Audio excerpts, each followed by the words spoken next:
Barishal Sherebangla medical college হাসপাতালের অব্যবস্থাপনা, ভোগান্তি ও হয়রানির বিরুদ্ধে সপ্তম দিনের মতো বিক্ষোভ কর্মসূচি পালন করা হয়। রবিবার বিকেলে হাসপাতালের প্রধান গেটের সামনে সড়ক অবরোধ করে সর্বস্তরের ছাত্র জনতার ব্যানারে এই অবস্থান কর্মসূচি পালন করা হয়।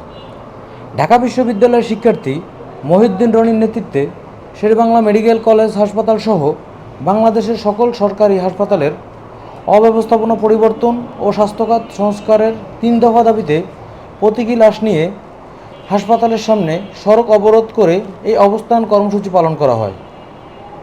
এ সময় আন্দোলনকারীরা জানান, যতদিন পর্যন্ত দাবি আদায় ও বাস্তবায়ন কার্যক্রম শুরু না হবে ততদিন পর্যন্ত এই আন্দোলন চলমান থাকবে বলে জানান আন্দোলনকারীরা।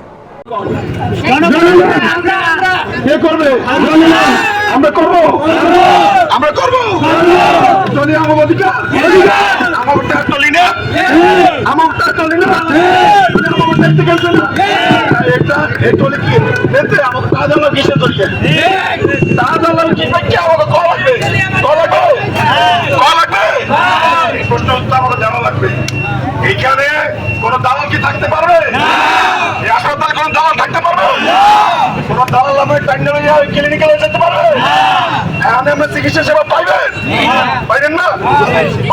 পাইতে হইবে কিনা কম কাম কিনা আমরা সবাই এই মুহূর্তে কি দরকার? এই মুহূর্তে কি দরকার? এই মুহূর্তে দরকার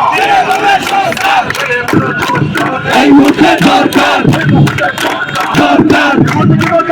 সেবা দিলে সংস্কার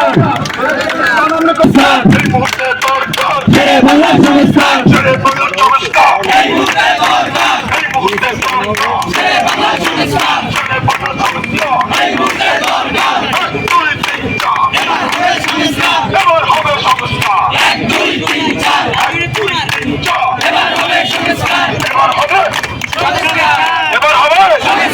চলবে চলবে আমাদের সংগ্রাম আমাদের সংগ্রাম চলছে চলবে চলবে আমাদের সংগ্রাম আমাদের লড়াই চলছে চলবে চলবে না চলবে না চলবে না চলবে না চলবে না চলবে না চলবে না চলবে না রোগী নিয়ে এই টলি সিন্ডিকেট ভেঙে দাও ঘুরিয়ে দাও ভেঙে দাও গুড়িয়ে দাও রোগী সিন্ডিকেট এই সেবা চীনের সিন্ডিকেট ভেঙে দাও ঘুরিয়ে দাও সিন্ডিকেট ভেঙে দাও ঘুরিয়ে দাও ভেঙে দাও গুড়িয়ে দাও স্বাস্থ্যখাতের সিন্ডিকেট এই মুহূর্তে দরকার সেবা দিলে সংস্কার এই সেবা চীনের সংস্কার এই মুহূর্তে দরকার